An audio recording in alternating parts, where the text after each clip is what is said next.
Massive Charisma, Small Talk, Charm, Likability, and How to Succeed with People.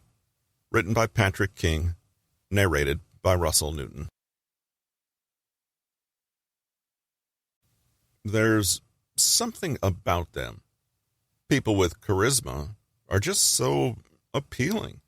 They're charming, they're likable, and they somehow make everyone gravitate towards them. Is it magic? Is it just a chemistry thing? If you've ever wanted to be that person in the room with the most magnetic, captivating aura, then this book is for you.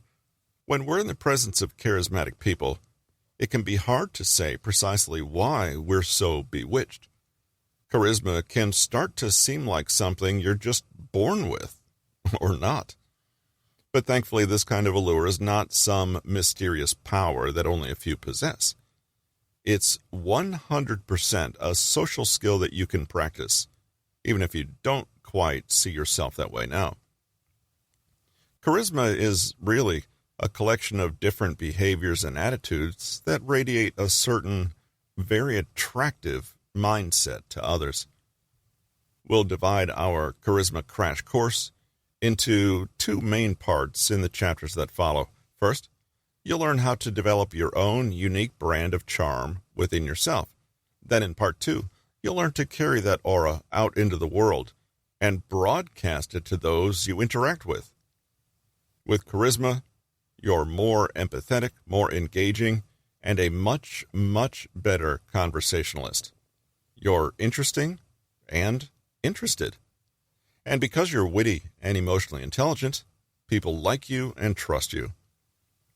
It's hard to imagine an area of life that isn't improved with a little charisma.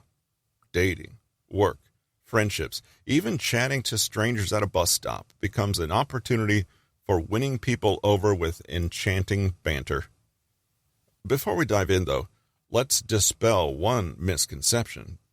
Being charismatic is not about being loud, extroverted, or cocky. In fact, by the end of this book, the hope is that you'll see there are many ways to be charming, whether that's being flashy and larger than life, or quietly confident and a little mysterious.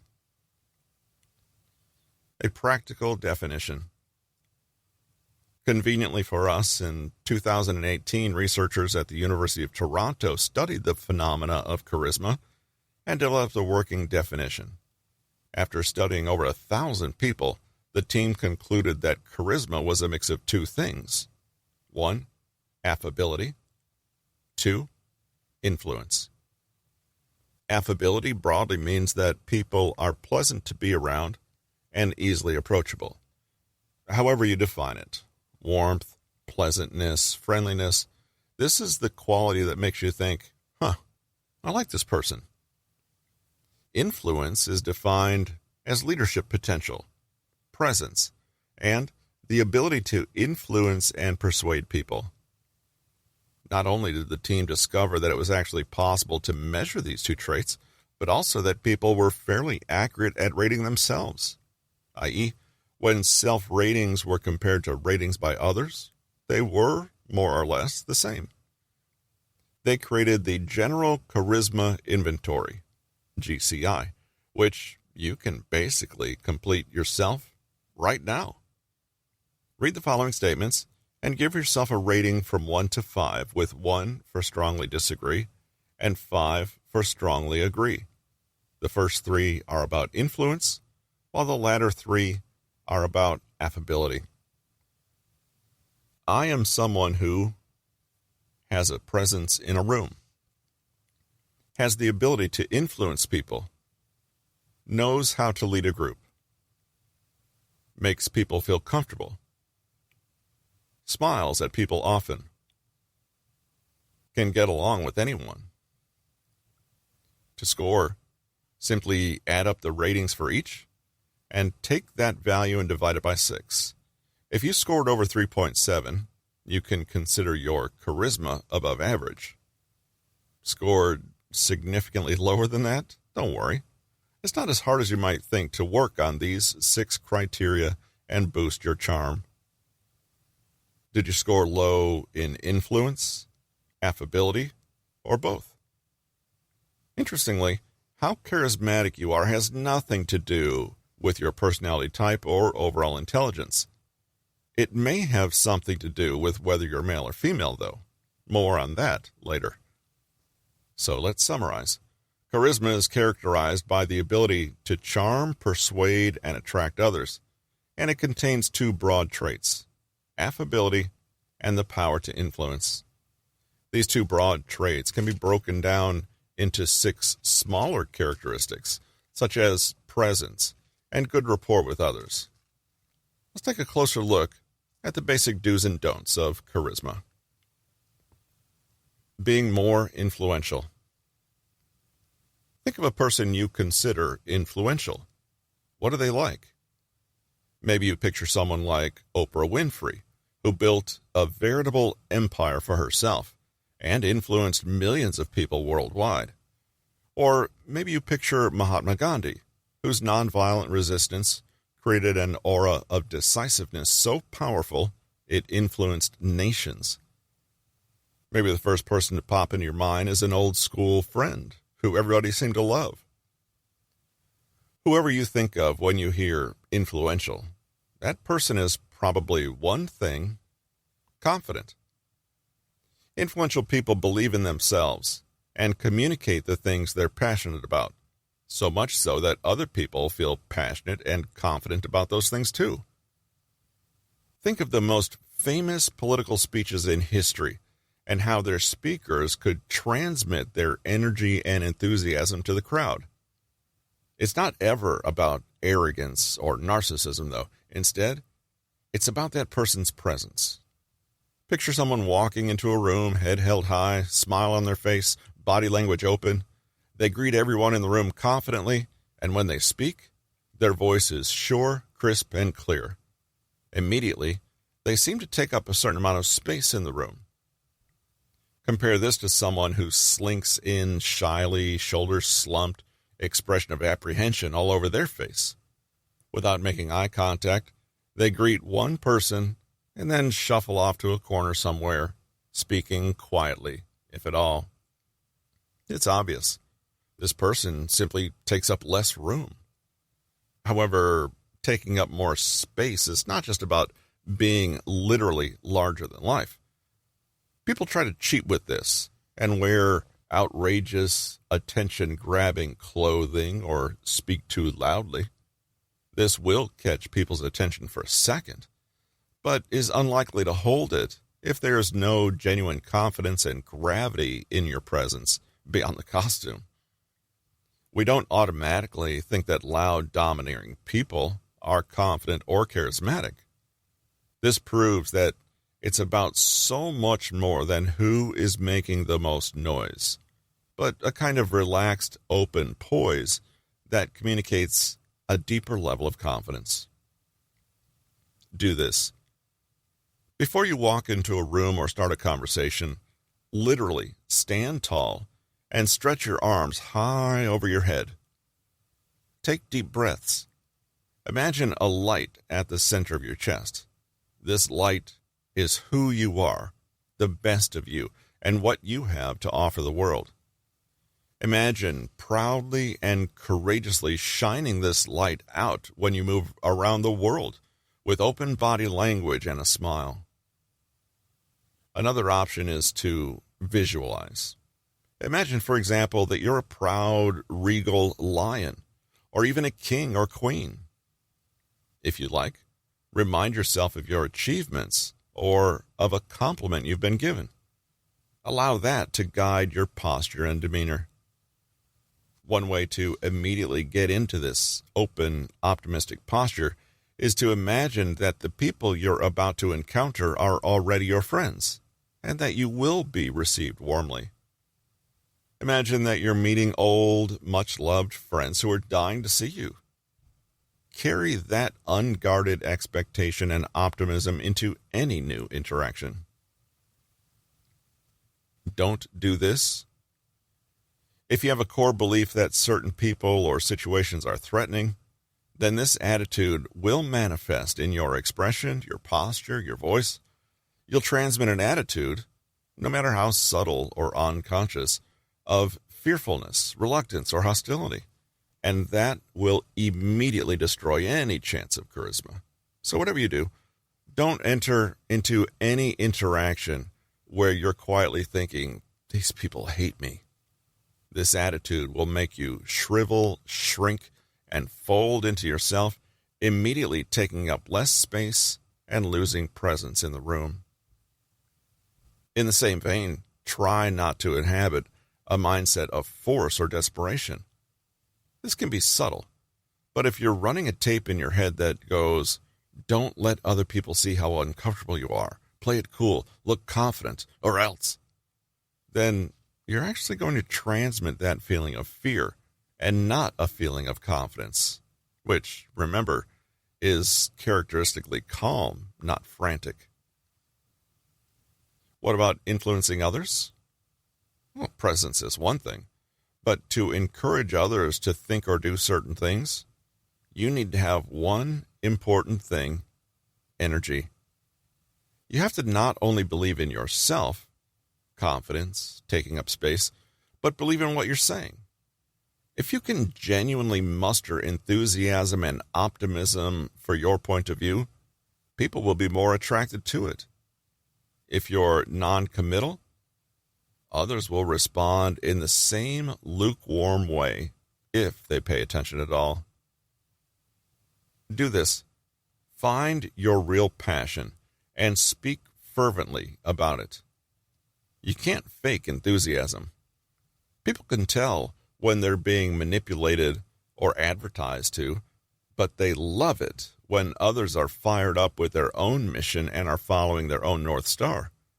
They love that enthusiasm so much, they want to follow that North Star too. Whether you're trying to get people to do something or not, speak out about what matters to you, even if you'll actually lose some people in the process. Passionate about animal rights? About good food? A sport?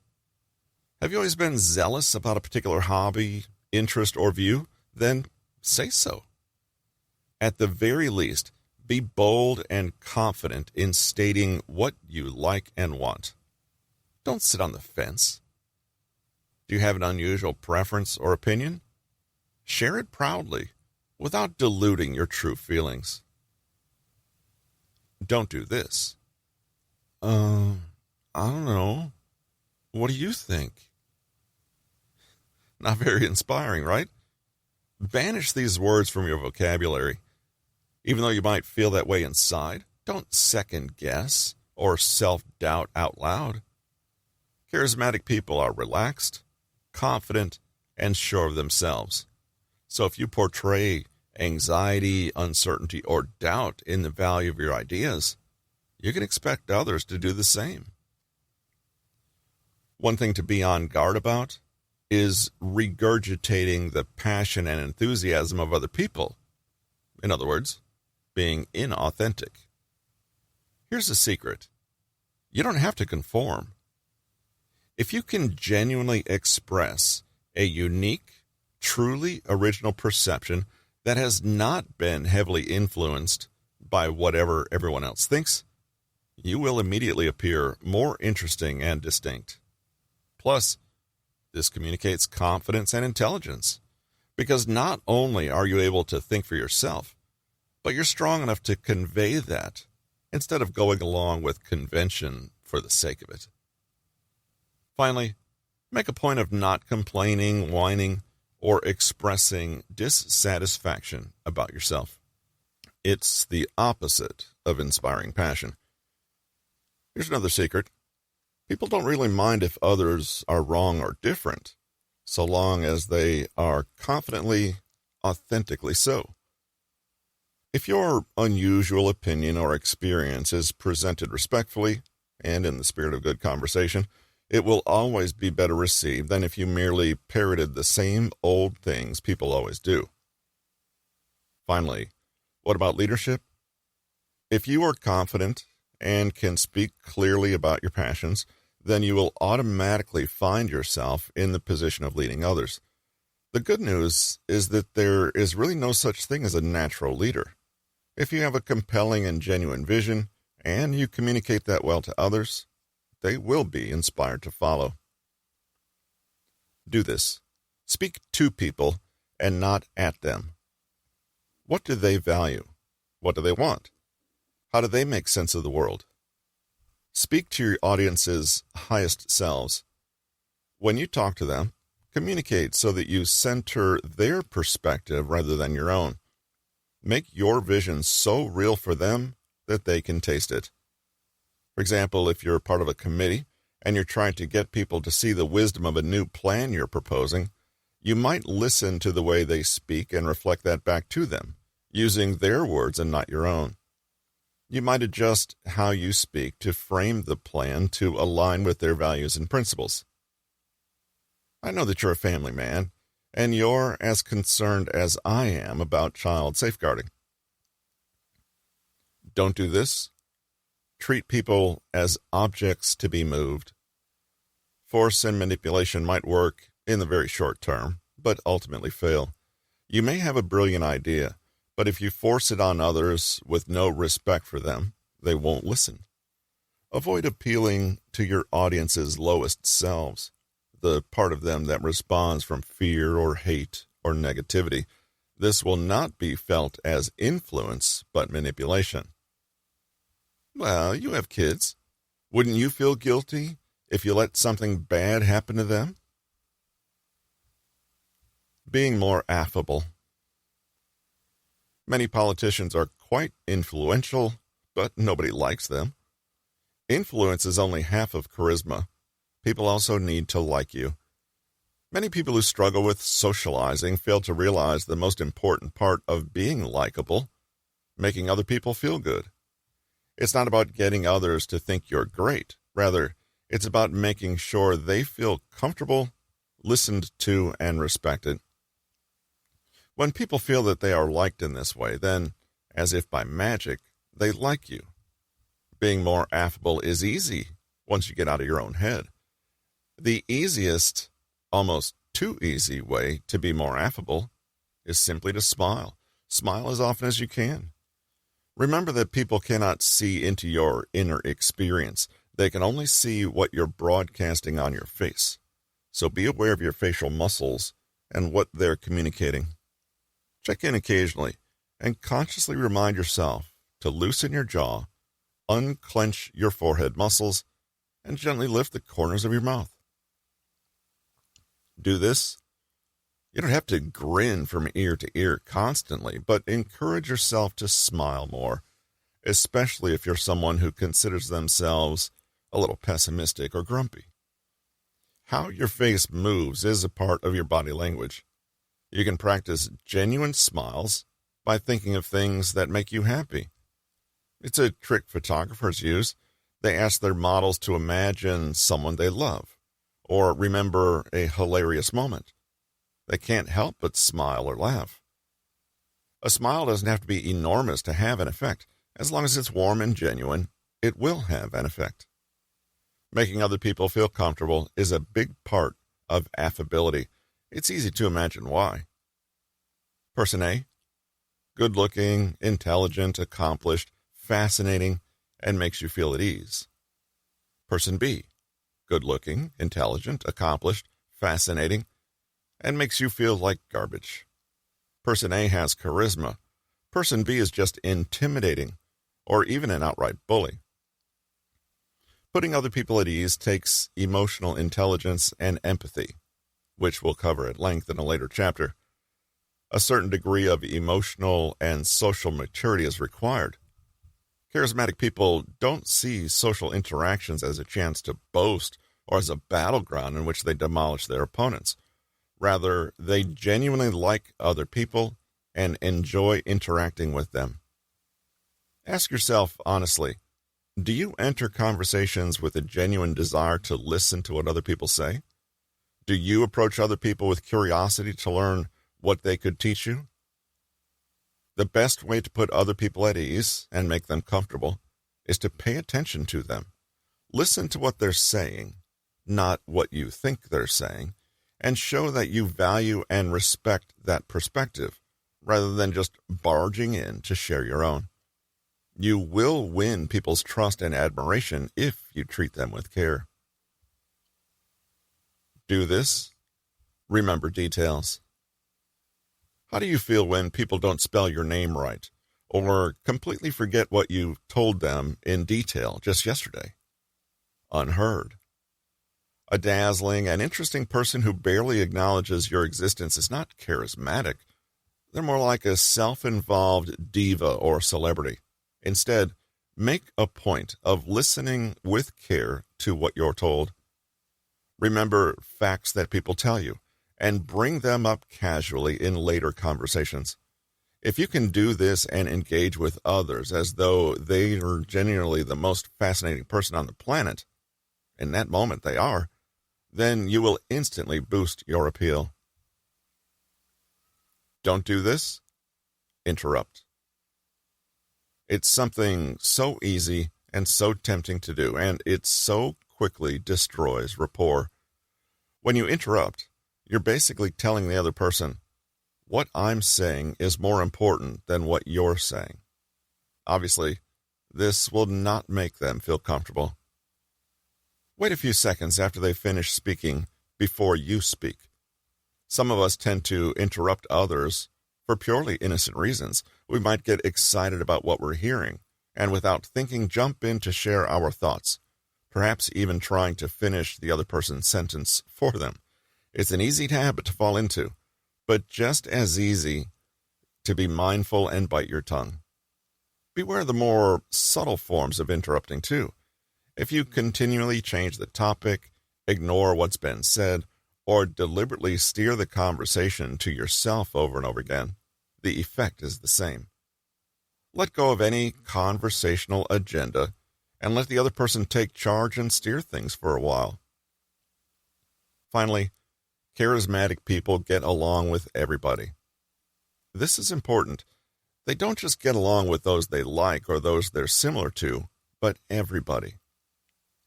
Two things can help you get on better with people, whoever they are: optimism and non-judgment. Charismatic people are positive people. They're solution-oriented, resilient, and look on the bright side. They live in the moment and are flexible and adaptable. They see the good in themselves, self-confidence, but also the good in others. They see conversations as opportunities for learning and connection, and challenges as invitations to improve. That is, they're curious. If you are constantly negative, you bring an entirely different energy to interactions. You have an aura of difficulty, resistance, opposition, or just plain old dissatisfaction. Who'd be attracted to that? The truth is that even when we think we're saying and doing all the right things, our underlying emotional frequency can still be felt by those around us. If you add judgment into this mix, things are even worse. Do this. Express gratitude often and openly. Something magical happens when you demonstrate appreciation, and you'll instantly come across as more positive. It can be a simple question of saying, "Wow, here comes some beautiful rain. My garden is going to love all this water," instead of complaining bitterly about the lack of sunshine. Even better if you can express gratitude for the other person instead of criticism. Rather than dwelling on how weird you find someone, say instead, "That's what I love about you. You're not like anyone else I know." Don't do this. Judge. That includes yourself. Avoid gossiping or complaining about others, but especially avoid talking negatively about yourself. It may seem harmless.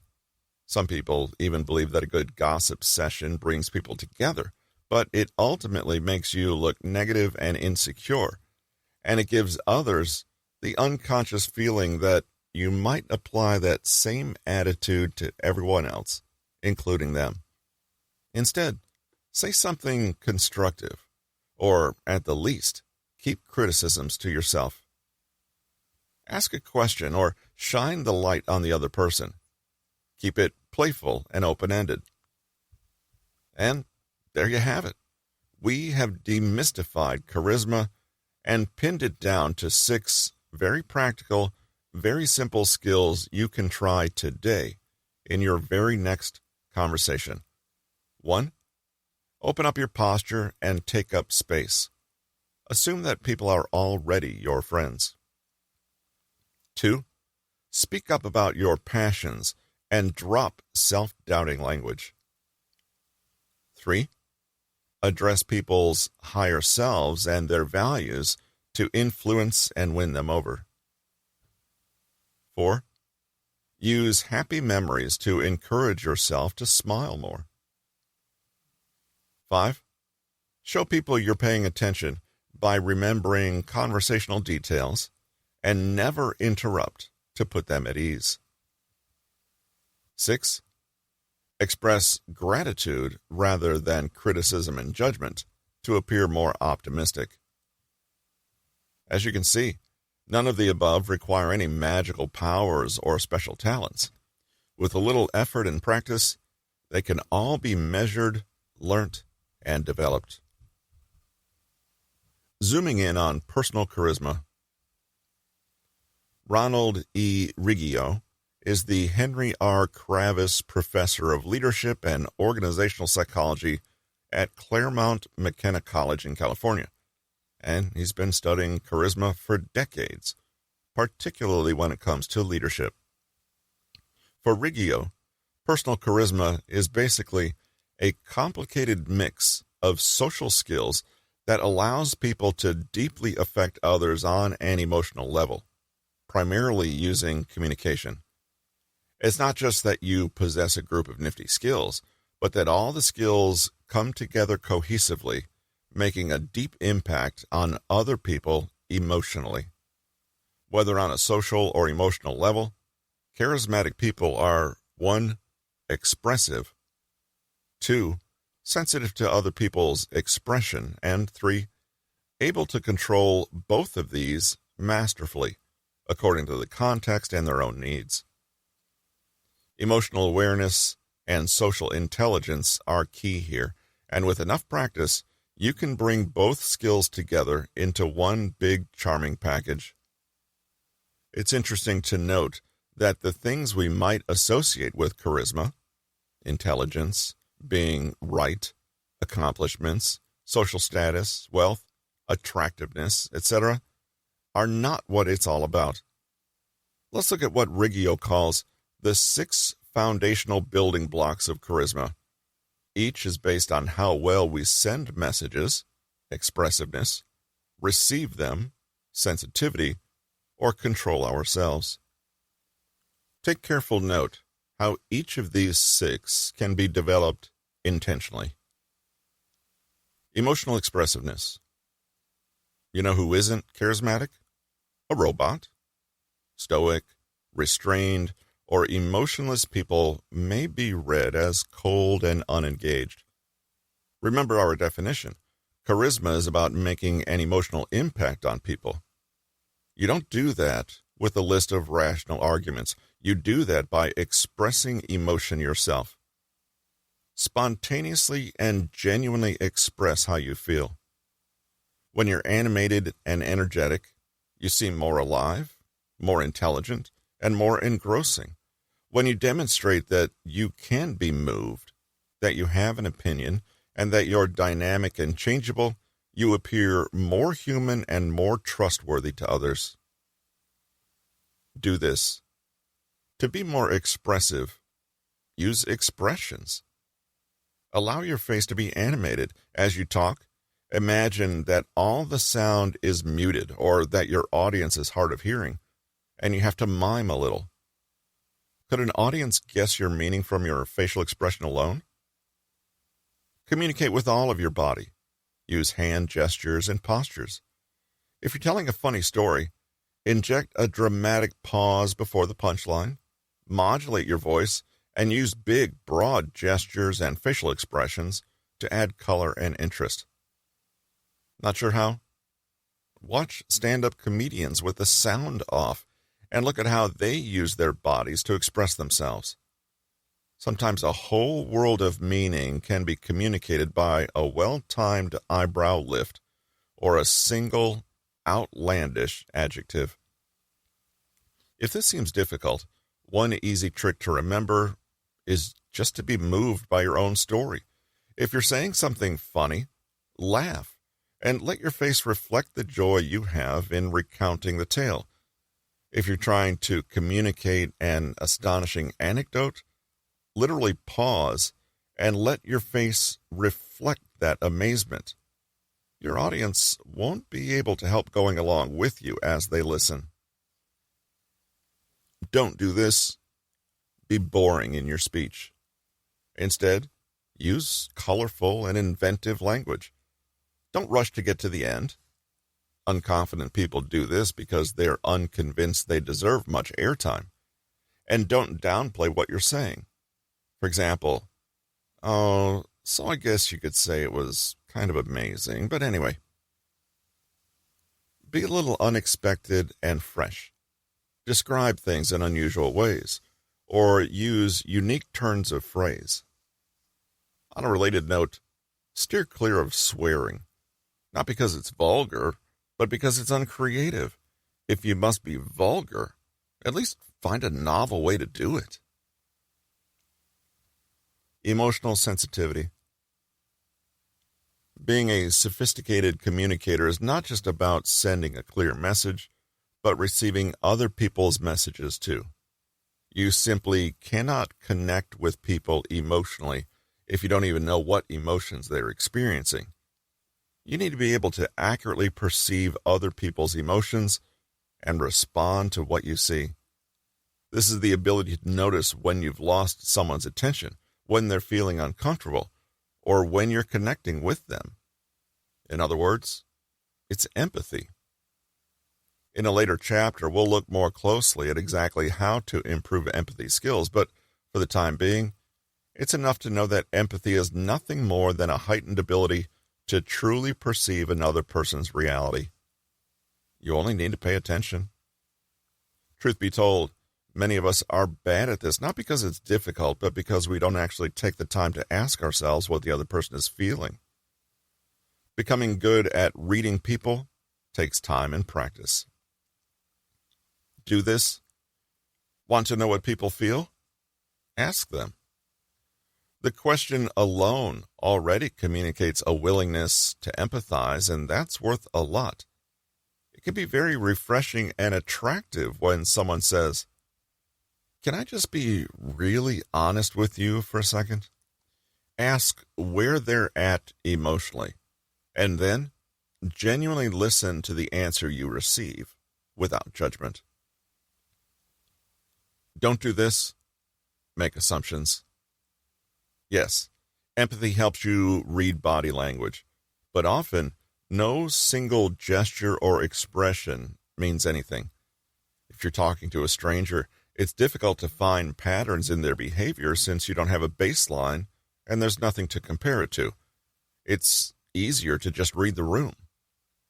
Pay close attention to how people respond to you in the moment before you say or do the next thing. This stops you from getting carried away in a monologue or being insensitive to your listener's emotional wavelength. It also gives you time to correct faulty assumptions. Emotional control. Genuinely charismatic people are never out of control. They always seem to be aware of and in command of themselves, so that they never end up losing their temper or indulging in emotional displays they're later embarrassed about. But this is difficult. How can we be emotionally expressive while also controlling our emotions? Don't those contradict? The truth is that charm and charisma do contain an element of artifice. While charisma may be spontaneous and genuine, it is never unaware. In other words, charismatic people know how to turn the charm on and off as needed. They know how to act to a certain extent, downplaying certain emotions if necessary.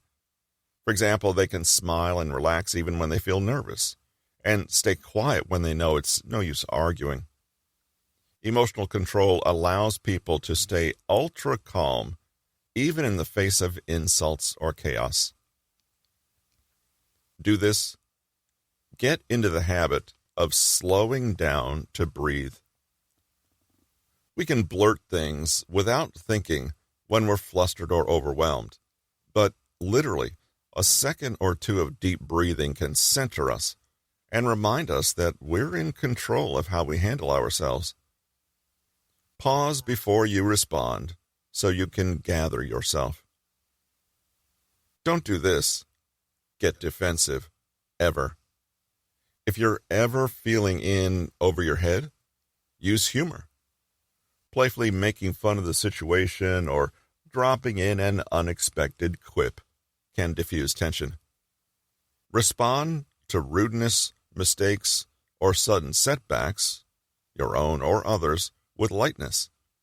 Maintain your emotional frame and remind yourself that nothing and nobody can make you feel or behave in a certain way. Be less emotionally reactive by just brushing things off instead of getting flustered by them. Social expressiveness. This refers to sociability and being able to engage and express yourself in social situations. It could mean holding your own in a social group or public speaking with confidence. Social expressiveness is most often associated with extroversion, but it doesn't need to be. Even if you're an introvert, it doesn't mean you can't articulate yourself confidently in social situations. This area may feel challenging for people who don't find socializing easy, but the good news is that it improves with consistent practice. Do this. Yes, it's true that everyone says to be yourself and act natural, but for this social skill, it may work to do the opposite. Act a little. Watch videos of talk show hosts, stand-up comedians, actors, or public personalities you admire for their charisma. Watch what they do and copy them. Granted, you don't want to base your entire identity on this persona, but it can be a great way to kickstart your own innate charisma and give you some practice and confidence. Consider signing up for a public speaking course or joining an improv class, dance troupe, or amateur drama group. Try stand-up comedy, an open mic night, or simply speak up more in groups. You may be petrified at first, but practice really does make perfect. Frame the exercise as simply having a laugh rather than performing perfectly.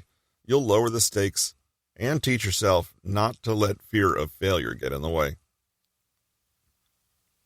Don't do this. Be a slob, i.e., careless with how you dress and present yourselves. Much of our communication happens before we even open our mouths. Think about what your clothing and accessories are saying about you, and challenge yourself to take a risk and express your individuality a little more. It may sound too obvious, but many amazing conversations have been spurred by people wearing provocative slogan t-shirts. Social sensitivity. Just as you can become more masterful in what you communicate to others and how, you can also improve your ability to read what others are broadcasting. An impressive person is nice to look at from afar, but a charismatic person is nice to be with. When you're in their presence, you feel seen and listened to. You feel that they're the most interesting person you've ever met, and also, somehow, that you are more interesting than you remember. It's the difference between watching a perfectly choreographed dance performance on a stage versus being close up and personal with a good dancer who's dancing with us, responding spontaneously and sensitively in every moment. This ability to feel and respond to people dynamically is down to social sensitivity. When people lack this ability, it starts to feel like you're both in separate worlds, having two conversations that have nothing to do with each other. Do this. Practice being sensitive to overall surroundings and context. The next time you're in a new social situation, Pause and read the situation before speaking or acting. What is the energy of the room? If the group shared one broad emotion and intention at this moment, what would it be? More practically, what are the social conventions and cultural assumptions around this gathering? Watch people. Devote an hour or so to unobtrusively observe others passing by and just notice what's going on with them. Especially try to read their emotions and how those emotions are reflected in their bodies, faces, voices, everything. It may sound odd, but meditating can also make you a better listener, which can improve your communication and empathy skills, which can make you more charismatic. Often, we rush into conversations with an agenda or assumptions about who the other person is. However, if you're mindful, you can stop and just look at what is actually in front of you. Drop your expectations, judgments, and preconceptions, and just neutrally observe what's happening. You may find yourself so much more in tune with others. Don't do this. Avoid talking about yourself. Even if you're not bragging or boasting, constantly turning the conversation to your ideas, your experiences, and your opinions is boring. Instead, next time you're tempted to say something about yourself, deliberately choose to ask the other person a question. Most people don't actually conceal themselves. There's a world of fascinating information right there, if you only care to ask. Social control. Finally, the social role-playing skill that charismatic people are especially good at, which non-charismatic people never even consider, social control. This can be difficult to describe, especially to people who think of social interaction in terms of authenticity and honesty. The truth is, however, that all human social interaction is deliberate, purposeful, and rule-bound. In other words, we all play roles, even when we're ourselves. If you have above average social control, you're able to skillfully switch roles depending on the situation and your goals. You may play up your artistic, carefree side when on a date, but switch to hard-nosed taskmaster at work where it matters.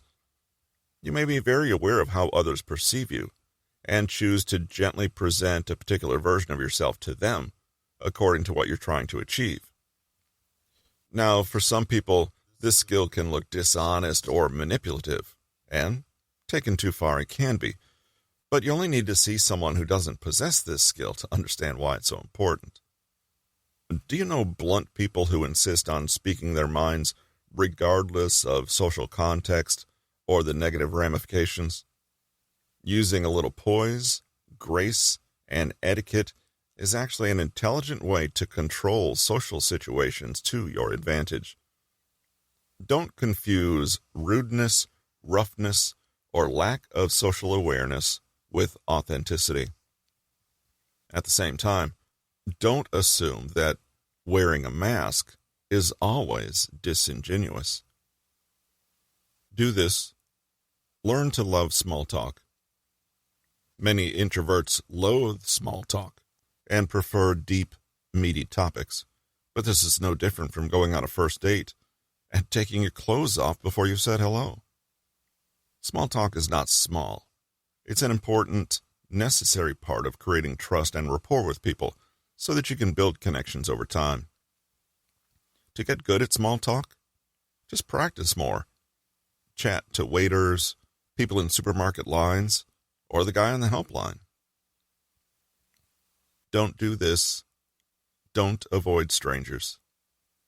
Challenge yourself to speak to new people as often as you can. Most of us tend to steer clear of interactions with people we don't know, but they can be a rich source of insight and practice for social skills. Don't worry if you encounter awkwardness. Charismatic people are unfazed by this and just keep going. When you encounter a charismatic person, They can initially appear to be outside of the ordinary somehow, as though they're breaking the social rules or doing something very radical. Truthfully, they are playing by the rules. They're just playing very well.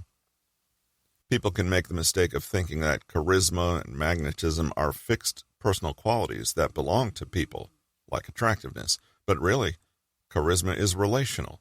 It's something that emerges in context, in conversations and dynamic interactions with people.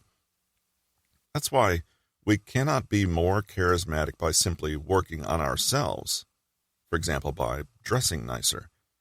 Charisma only happens when we know how to play the social game. And that means it's not about us, but about other people. Let's go back to our definition. A charismatic person is one who is likable and one who can influence others. And according to Riggio, they're people who are good at impacting others on an emotional level because they know how to express themselves, how to perceive others, and how to control the situation. How do you compare to this description? In the next chapter, we'll look at concrete ways to become more charismatic. But before we do, let's take a personal inventory. In a journal or notebook, try to answer the following questions to pinpoint which areas you most need to work on. To measure your influence. Do I have a presence in a room? Am I able to persuade, convince, and influence others? Am I comfortable with and able to lead a group? To measure your likability. Do people generally feel comfortable around me? Do I smile genuinely and often? Do I get along with all kinds of people? To measure emotional skills. Am I emotionally expressive? Am I able to read, listen to, and empathize with the emotions of others? Am I good at emotional self-regulation, and can I control my feelings, hiding them if necessary? To measure social skills. Am I comfortable expressing myself in public, such as in groups? Am I in tune with social rules, etiquette, and cultural contexts? Do I know how to play a role, wear a mask, and control how others perceive me? If you answer each of the above honestly, you'll start to see a clear picture of where you are currently and get an idea of what to focus on and improve. Perhaps you discover that you're an emotionally intelligent person with enormous empathy and sensitivity, but you lack confidence in social rules. Maybe you're good at leading and inspiring others, but miss out because you're not likable, or vice versa.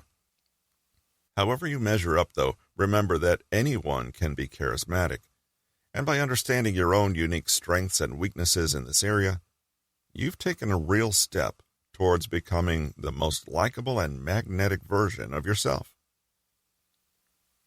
Summary. Charming people may seem to possess a mysterious quality that nobody else does, but charisma is a knowable set of social and emotional behaviors that anyone can learn. Charisma can be defined as a blend of likability and influence. Charismatics have presence in a room, can impact and persuade others, can lead, but also know how to put people at ease, are warm, smile often, and get along with anyone. Practice taking up more space in a room and examine any core beliefs that may negatively impact your posture and expression. Believe deep down that other people are not a threat and that you have something worthwhile to communicate. Speak openly about your passions, and when you address others, speak to their highest selves. Smile often and remember the details of what people tell you. Don't interrupt, judge, complain, gossip, or express negativity. Instead, express gratitude and optimism. Ronald Riggio broke charisma into 3 social and emotional functions: expressiveness, sensitivity to other people's expressiveness, and self-control. To be more charismatic, express yourself emotionally with colorful language and dynamic facial expressions. Pay attention to people's nonverbal expression, but don't be afraid to ask directly about how others feel. To improve emotional control, slow down, breathe, and become present rather than reacting mindlessly. Acting and improv can help you improve social skills and the ability to consciously wear a social mask. Pay attention to how you're physically presenting yourself and dress with care and deliberation.